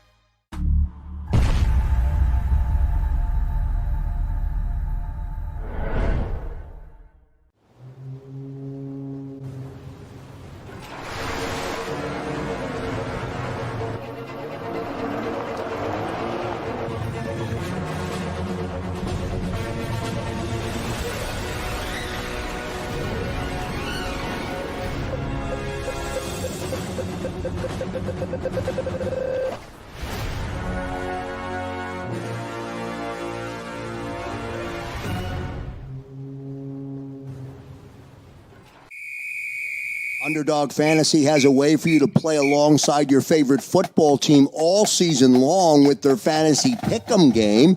You pick between 2 to 5 players, select whether they'll go higher or lower on one of their stats, then do what you usually do on a Sunday. Watch the games. You can win up to 20 times your money in a single game by going 5 for 5. It's a fantasy game, and the sports betting show wants you to get involved. Go to UnderdogFantasy.com. When you sign up, use the promo code WIN, and Underdog will double your first deposit up to $100. That's UnderdogFantasy.com. Use the promo code WIN. Do you stream on a Roku, Fire Stick, Google TV, or Apple TV? Now you can watch 6ABC 24/7 with the 6ABC Philadelphia streaming app. For the big story on Action News, Search 6ABC Philadelphia and start streaming today. EAGLES. Eagles.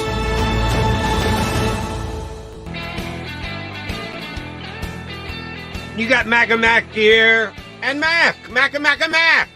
That sounds good. Jody McDonald, John McMullen, and Glenn Macnow, who's given us his best Santa look. I did show it you on Sunday, but neither one of us were in studio together. You're looking good there, brother. Yeah, thank you very much. Oh, man. I'm in a play now, and I have to play somebody who is a hermit who hasn't shaved in 20 years. So I'm going to do as best I can in 5 weeks. Nice. That's a dream job, Glenn. Yeah. There you go. Be a That's hermit. right. Just let it go, man. Yeah. Where are you with the Philadelphia Eagles team? Because it seems like they're letting it go. I'll start with the head coach. I mean, your basic thoughts on how he's handled this situation, because I'm not a big fan of how it was handled. Are you talking about the defensive coordinator specifically? Yes. Yeah, really poorly. Clearly. It certainly seems a panic move to me. In fact, I think the defense played better yesterday up until that disastrous last drive. It may, in fact, be that they end up playing better without Sean Desai, but it still was handled very poorly. And I think the bigger issue with the defense all along has been personnel as opposed to coaching. Now, John has harped on this a couple times, and he's dead on right, and I'll double down on it. In just judging, and it's one game. That's all we had. Maybe a couple practices. John thinks they implemented it as of Thursday before they had a full-blown practice, which they don't usually do. I don't know that the defense was any better last night because of Matt Patricia, because they weren't facing Purdy and C-Mac. They weren't facing C.D. Lamb and Dak Prescott. They're facing Drew Lock. Yeah. So well, that's you true. need to So, I can only go on what I saw. You're right. If they had faced one of the elite quarterbacks in the league, how would they have performed?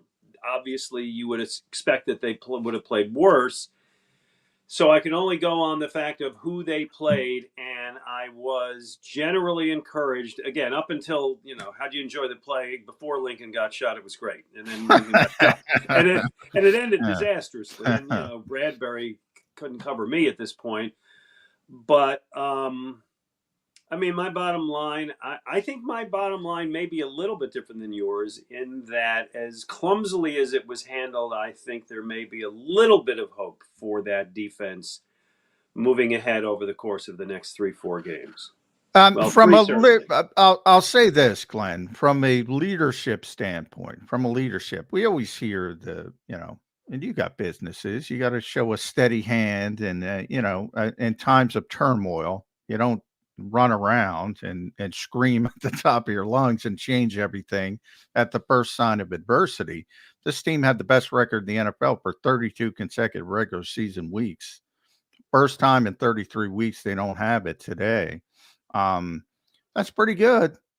As Jody points out, improvement over the final month on defense was baked into the equation. And what I mean by that is it's Drew Lock in Seattle. Geno was banged up. It's Tommy Cutlets twice. It's Arizona. It was baked in. It was going to be better with Sean Desai. Yeah. I don't think that's what they were looking at, though. I think when they were looking at the playoffs, I think what they almost see now is the 3-4 weeks to get it right when you have to go to the playoffs and play against Prescott or Purdy again or someone like that. It's not that they don't think they can beat Tommy DeVito. It's that they think, okay, are we going to go into the playoffs and be one and done? With this defense, we are. Now, I'm going to repeat what I said before. I think it's more a problem of personnel than it is coaching. Yeah, I agree. Although it became obvious last week that the players were really unhappy, and a lot of the stuff that they said that Sweat said, and that, well, forget Slay. Slay's always being Slay. That Byard said were that they had problems either with the game plan or understanding their role during the game or various parts of it. And so I think that's what got this thing going. See, you took that Slay quote differently than I did, because I thought it was a really attention-grabbing quote that he didn't expound on, so you had to decide for yourself. His quote was along the lines of, we're just not used to not helping each other out, that we help each other out. Yeah. You took that to mean that the system wasn't helping each other out. Yeah, I think that is scheme. I kind of took that as an indictment of his teammates, that he was throwing his teammates under the bus going, yeah, the guys aren't staying in their roles, that everybody's got a lane they're supposed to be in, and guys are one-on-one in it, are playing hero ball, and I'm trying to do my job, and I can't because others aren't doing their job. I thought it was more a shot at his fellow teammates than it was the coach. You read that different, huh? Well, Jody, this being Darius Slay, of course, there's always, the chance that it's the most self-serving thing it could possibly be, which aligns more with yours than mine, certainly, because Darius is about making Darius sound good. Right. Yep. So I hear that. I do hear Slay. that. Yeah, I'm sorry. Can't call him by his first name. Pardon me. However, it goes beyond just him, and I threw him in there, but I think Byard's statements, the defensive backs wanted to create their own game plan. Well, that's certainly an indictment of the defensive coordinator. And Sweat, after the game, the last game, apparently, in the locker room, said some things, and I can't repeat them verbatim, but it was basically, basically. Right, we're not really helping each other out, and I took it as scheme. So I that's what I think happened. Is it fair to Sean Desai? No, of course it's not. He's a young guy in his first year. We expect rookies to come in and have rough spots and get better when they're players, but we don't give that same luxury to coaches. So I think Sean Desai may or may not be a good coach moving forward, but it's unfair in that sense. Except, again, they think, and last night doesn't help argue the case at all, but they think, okay, look, we got to get it right to get into the playoffs. Let's make the move now so that when it's January, everybody will know what's going on. Yeah, potentially. I mean, one of the issues, Jody took it one way. That's a perfect example. Glenn, you took it another way. This opens up the way Nick Sirianni handled this situation, opens up all these questions. So when he gets the question of what about the offensive play caller? And he said, no. Well, you have no credibility. So you're going to get these questions. So from the larger perspective, I think he created a lot of issues by scapegoating one particular coach. And there will be more if they don't live up to those expectations. But going back to last night's game on the field, Glenn, as you mentioned, up until the play was great, up until the end, wasn't great, but the defense was pretty good up until the end. I think the defense played well enough to win. I put more of the blame on the field for last night on the offense. Agree or disagree? Oh, absolutely agree. I mean, Seattle's defense, this ain't the Legion of Boom anymore. This was a defense that you're supposed to go in and put up 30 points. That's Seattle's metrics, their stats going into last night. They're in the bottom 10 in the league in pass defense, run defense, touchdowns allowed, everything. And so there was the opportunity to go in there last night and get it right on offense. And there were moments they did. But most of the time they didn't. The play calling is a part of it. I'm going to put, and you can take this in whatever order you want to discuss it, I'm going to put most of the blame on the quarterback. I thought he was terrible. I'm with you. I said the same thing. It's time to start talking about that regression.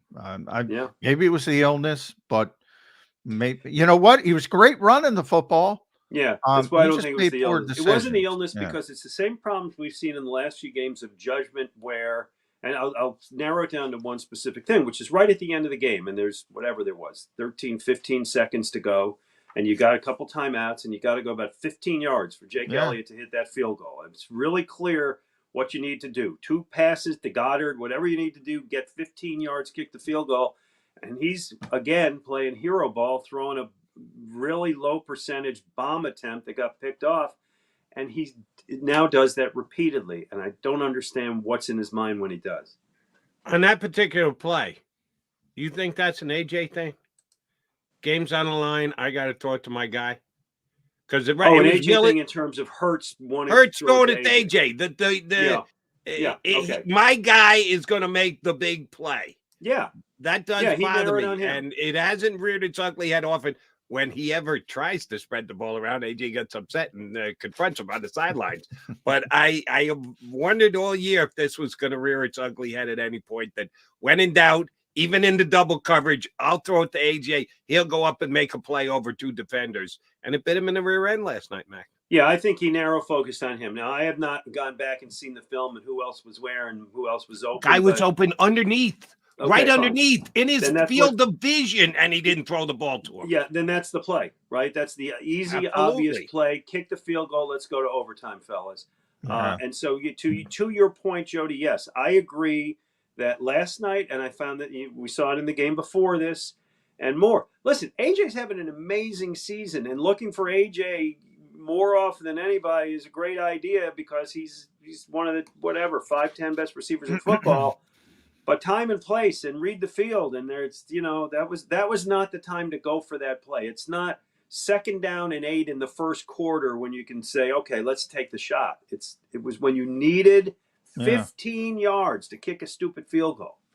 And by the way, Glenn, the first interception, same thing, even worse, because he's throwing it to Quez Watkins down the field. They're moving the football, right? And he's got to take a shot to Quez Watkins, who know isn't going to fight for the football, isn't going to break it up in a 50-50 circumstance. That's even a worse decision. It was a terrible decision. Look, I know last week I was among other people saying throwing it to 3 receivers all game was not a smart thing to do. You got to spread it around a little bit, but I never included Quez in that equation. I don't know that anybody did. And again, you just said it. It was a time when the offense was working. It was effective, and it was the wrong time to take that bad shot.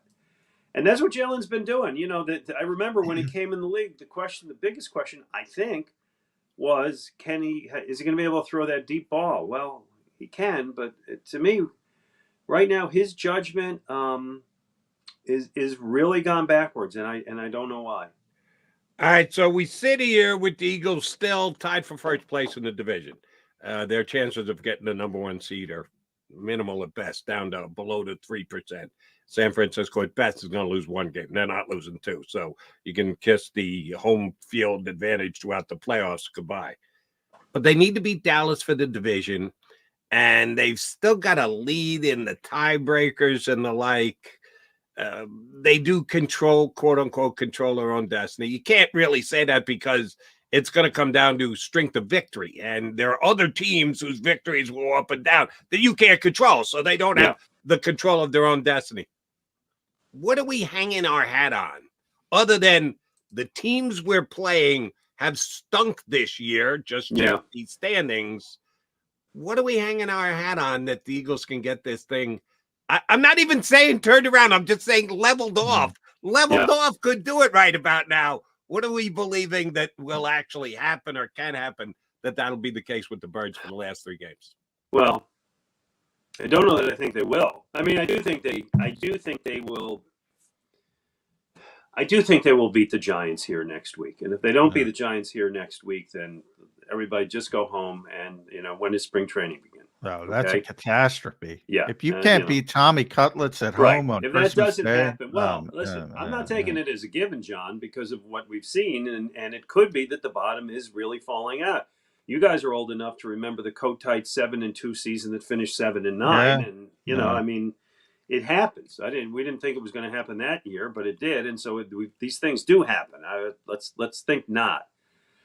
My bottom line and what you're asking me how they get right? Was that your question? Yeah. How do they level up? They've been like this. Yeah. How do you at least get back? If you get back to level and you're playing the Giants, level should be good enough. It's Jalen. It's all Jalen. I agree. Because the defense played as well as it's going to play last night. And again, Bradberry at the end, and the whole defense at the end, the 92-yard drive. But the defense, I thought those young kids did a nice job in the second. Yeah, they did. They I did. I was Not encouraged. tackling, but yeah, but Sidney Brown, I I think know. you can tackle better than Sidney Brown. And I'm not, which is surprising because I thought he was going to be a guy who can hit. But yeah, I mean, I'm not going to say without exception, but they survived. Those guys survived last night. Yeah. The running game was okay last night. It wasn't special, but it was okay. It's Jalen, and he's got to play the way he can play. And he has had many great games in this league and terrific seasons, and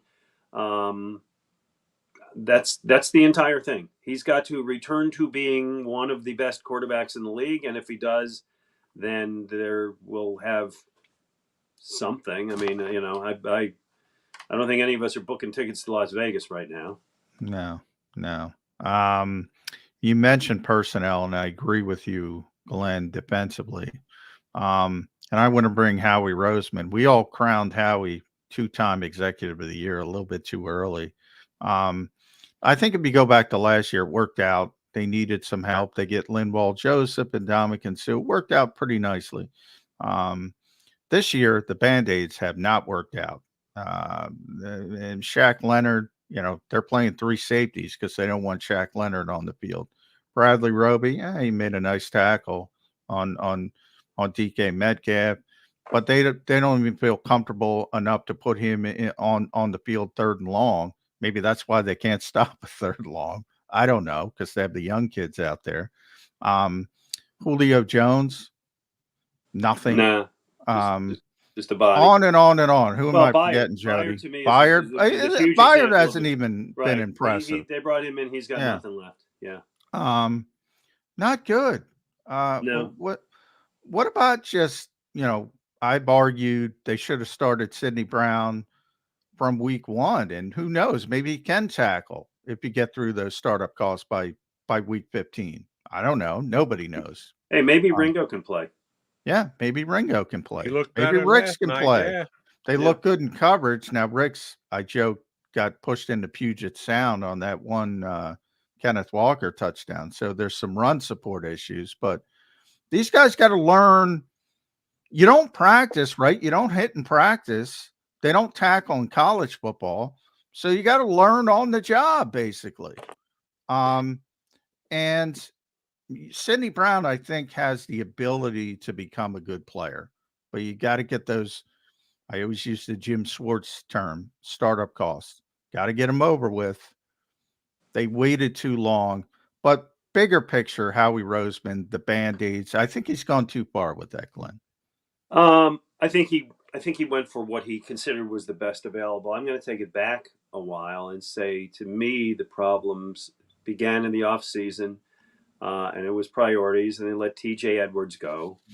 And they let CJ Gardner-Johnson go.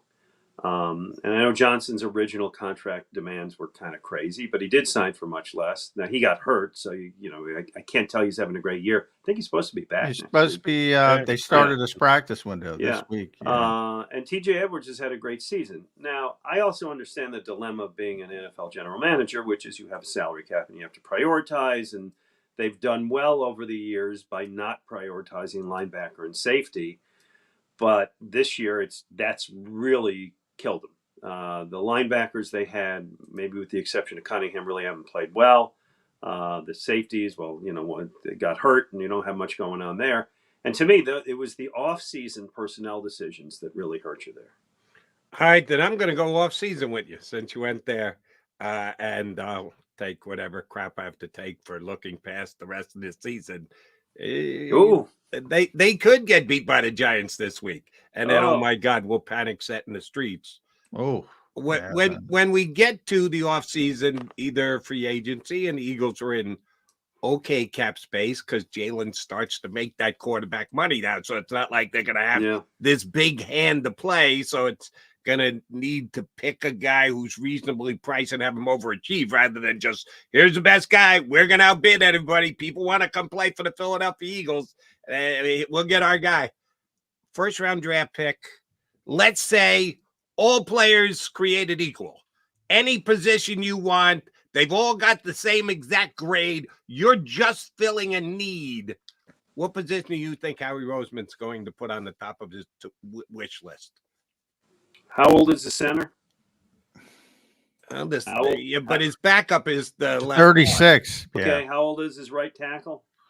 32 or 3. I forget where Lane is. Yeah, I think when in doubt, go offensive line. Well, let me think about it for a second. All right, that's what he always does. You're right, Glenn. You know. Well, hold on. I mean, I said that you're not going to go receiver. You're clearly not going to go running back. So offensive line, yes. Maybe you go defensive line, but you've invested in the last 2 years at the top for the defensive line. Those big tackles. I mean, maybe you go if there's the opportunity to get a pass rushing defensive end, maybe you go there. They haven't drafted a linebacker in the first round since 1978. Don't anticipate they're going to break that streak. Jerry Robinson. Let's there get the Jerry go. Robinson That's the guy. reference. Yeah. Well, maybe corner. Hello. Well, let me back up. Let me adjust my thinking. Yeah. Yes. Depends. They're going to need to replace both cornerbacks. A couple years ago, they wanted J.C. Horn and Patrick Surtain. Yeah. I'm gonna say cornerback 1, offensive line 2. And I might say safety, because safeties get taken in the first round. They do now. Yeah, they do. I'm okay with that. We had that Kyle Hamilton discussion, Jody. You and I love Kyle Hamilton, who was a hell of a player. We were and right I actually, John, you're a beat guy, so you got better sources than me. That's for damn sure. I think if they weren't married to taking Davis, I think they would have taken Hamilton. I do. If Davis was not there and they had their overarching, when in doubt, go into the trenches, a guy who they really wanted for the trenches to play a specific way was there. So that's why they took him. If they don't, I think they would have taken Hamilton. But let's look at this. Not that they're great at safety, but what do they have at cornerback for next year? No. Well, yeah. I tell you what they have. Slay and Bradberry. You better hope they wake up. You know, we just talked about Ringo and Ricks did show some upside as coverage players. We'll see how that shakes out. But to count on players like that, I agree. It's probably not the best thing you can do, but at least to have some upside at corner with those two guys. We'll see how it shakes out. We got a long way to go. But one thing I think everybody said, Glenn, they're no longer, not everybody, but a lot of people I've seen, no longer a legitimate Super Bowl contender. You define that any way you want. Legitimate. Yeah. Who is a legitimate Super Bowl contender other than San Francisco in this league right now? In the NFC?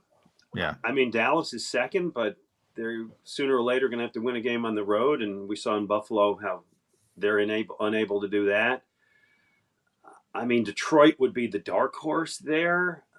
And they really rebounded Goff threw 5 touchdown passes the other day. That to me make San Francisco the prohibitive favorite in the NFC. Yeah. Oh yeah. Baltimore looks like the class of the AFC. Maybe my old Buffalo. Yeah, I was going to say your club scares me. That's the team I wouldn't want to play, because if Josh Allen shows up with his A game and doesn't turn the football over, he's the toughest guy to deal with in the NFL right now. Yeah. And they clearly had a run game against the Cowboys. It was unbelievable, 240 something yards. The Bills certainly this year had the ability to go really, really far and then break my 93-year-old dad's heart once again.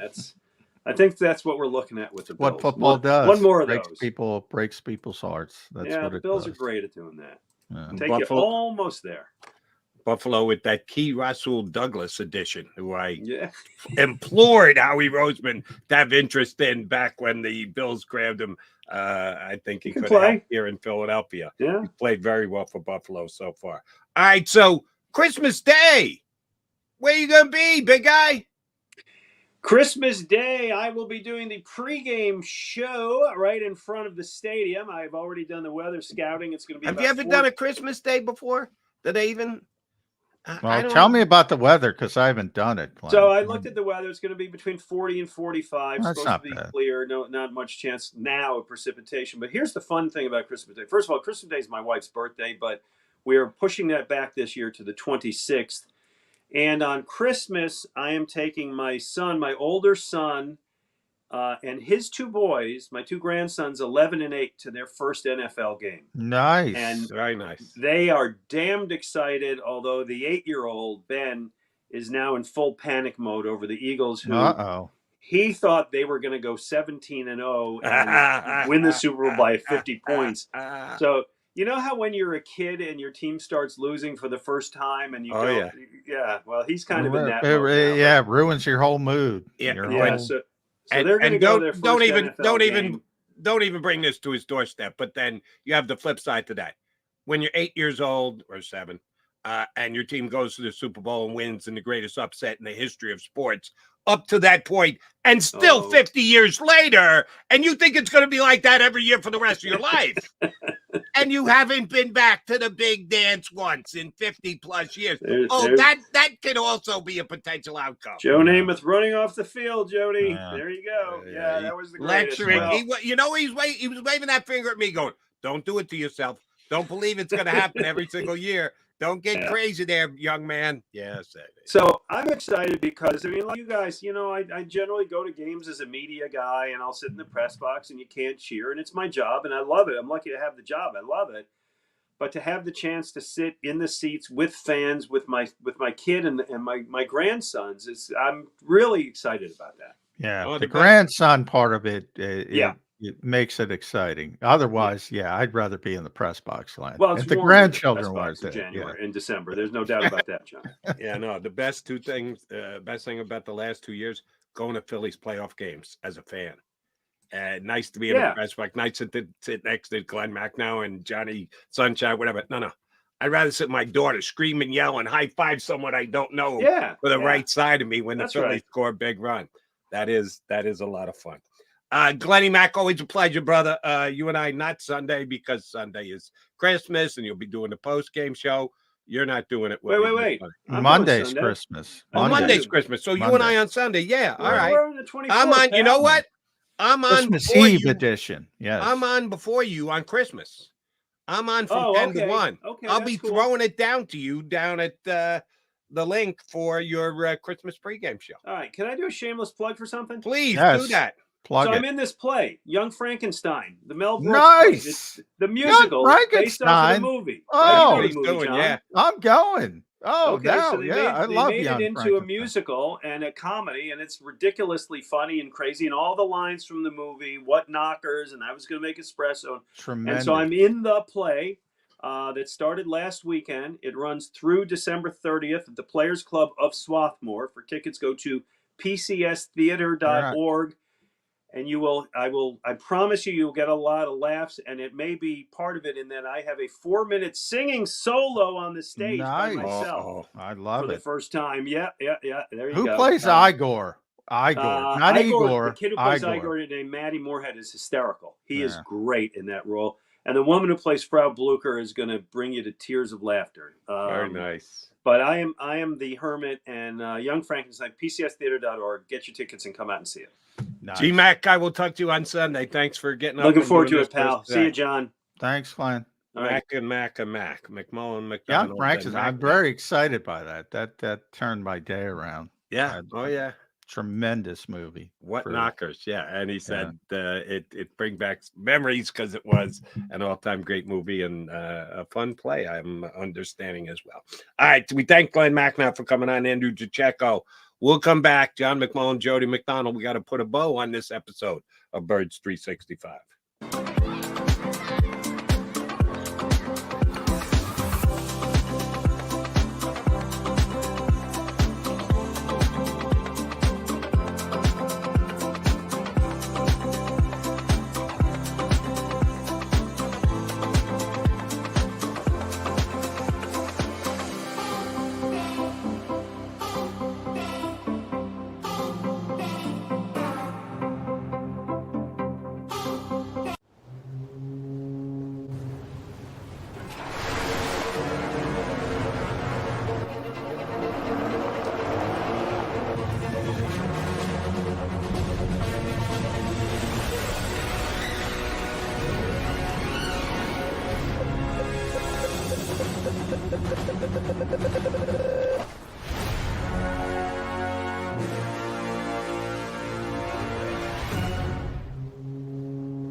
Any professional sports coach will tell you There's no substitution for preparation. At McMullen Associates, that is a tenet by which we live.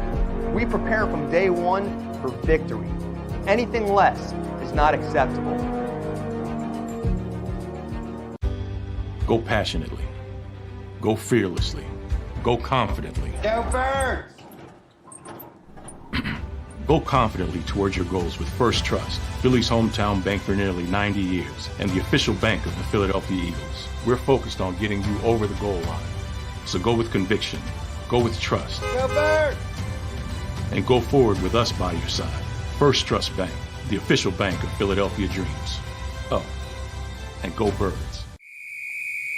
Underdog Fantasy has a way for you to play alongside your favorite football team all season long with their fantasy pick'em game.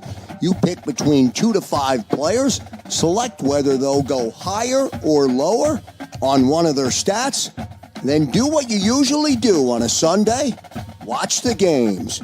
You can win up to 20 times your money in a single game by going 5 for 5. It's a fantasy game, and the Sports Betting Show wants you to get involved. Go to UnderdogFantasy.com. When you sign up, use the promo code WIN, and Underdog will double your first deposit up to $100. That's UnderdogFantasy.com. Use the promo code WIN.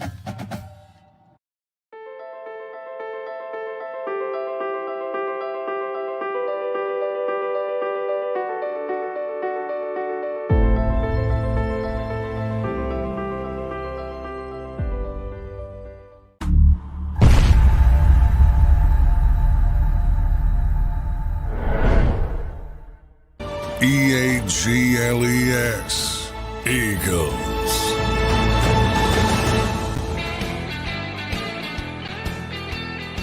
Mac guys here on Birds 365. Only got a couple minutes left, and get you ready for the Power Hour with Bill Colarulo coming up next year on the JAKIB Media YouTube channel. I love reading Reuben Frank the day after an Eagle game with his observations. I think he almost always hits it out of the park on every single one he has. He usually has 10. There's one that I did disagree with today, and this is going to sound really weird because it's almost going to sound like I'm actually defending Quez Watkins. Oh, that is going to be weird. You know, I loathe to do something like this. But on the play that got intercepted, that Quez was actually held. They had a great shot of it. You could tell that Julian Love had a grasp on his jersey, which it was so minuscule, the ref let it go, and I'm glad they let it go. However, previously in the game, James Bradberry done the same thing. He had the hook around, and did he tug a little bit? Yeah, he did. You called that one, but you let the other one go by the boards. You got to have consistency back there on the pass interference stuff. So that's point number one for Quez. Number two, what Rube said today, one of his observations was he hated that play call. That the play call with the bomb to Quez was the problem. No. That's Quez's job. That's the only thing Quez can do is go fast downfield and hopefully pull at least one defender, if not get a second one cheating a little bit. And if you never throw it to him, you're never going to get it. Sirianni is so oversold the Quez factor that Quez stretches the defense, that Quez, because of his mere presence and speed, gets everybody else more open. Baloney. Just drop it, Sirianni. Don't ever go there again. See, you want to criticize Quez. You said you were going to defend him. But here's the deal. It wasn't the play design.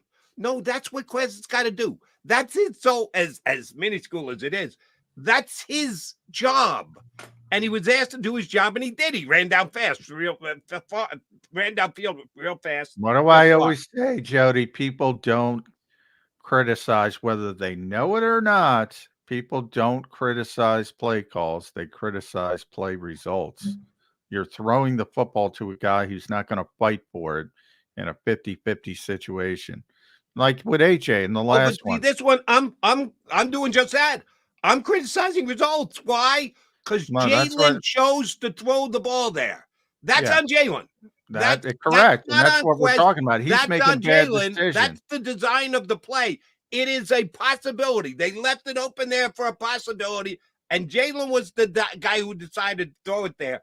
So, yeah, if you're going to have him on the field, you're going to have Quez run long. You know, as small as the percentage may be, Jalen might throw it there, and you got to live with the consequences. Yeah, I mean, and I got to watch the game when we get off, and when the all 22 is up, you'll get to see if he's got other options on the play. We talked about he's not taking layups right now. He's trying to force the issue. So I have to rewatch the play, but obviously it didn't work out well for the Eagles. And with the 50-50, same thing with defensive pass interference. Yeah, you can say officials need to be consistent. Guess what, Jody? Human beings aren't consistent. Live with it. Overcome it or don't overcome it. Could they have called it? Yeah. They didn't. Bradberry, same thing in the Super Bowl. He gets away with that a lot because he's a very savvy player. When he doesn't get away with it, it hurts. But, it happens. Yeah, I can't complain about that. It's one of those games, and chances are we'll talk about it tomorrow and all the way through the rest of the week too. But every once in a while you have one of those games. It's a 60-minute game. There's usually how many snaps in a game? 60 on both sides, 120 60-ish. snaps. If you're the Eagles defense, 95. I'm joking. Recently, right? Last the numbers are up. Let's see.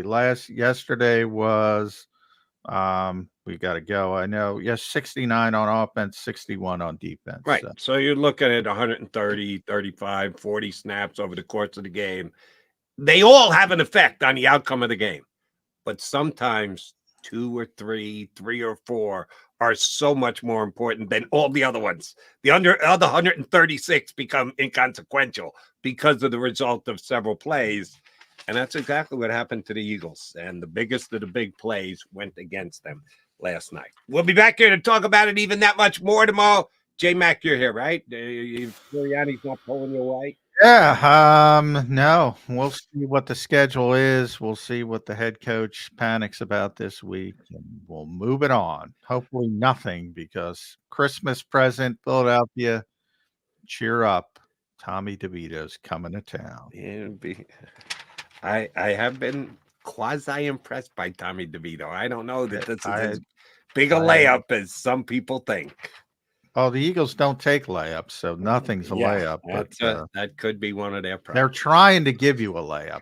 The NFL is trying to give you a layup. How's that? McDonald and McMullen, Mac and Mac, Birds 365, back here tomorrow in 2 and 2. You've been listening to Birds 365, the destination for the passionate Eagles football fan who bleeds green. If it's Eagles football, we're talking about it. Debate, inside the locker room, and guests that are some of the greatest football minds from around the region. We hope you enjoyed the show. We know we had a blast. Make sure to like, comment, and subscribe, and we'll be back soon. But in the meantime, hook up with us on social media at JAKIB Sports. See you next time on Birds 365.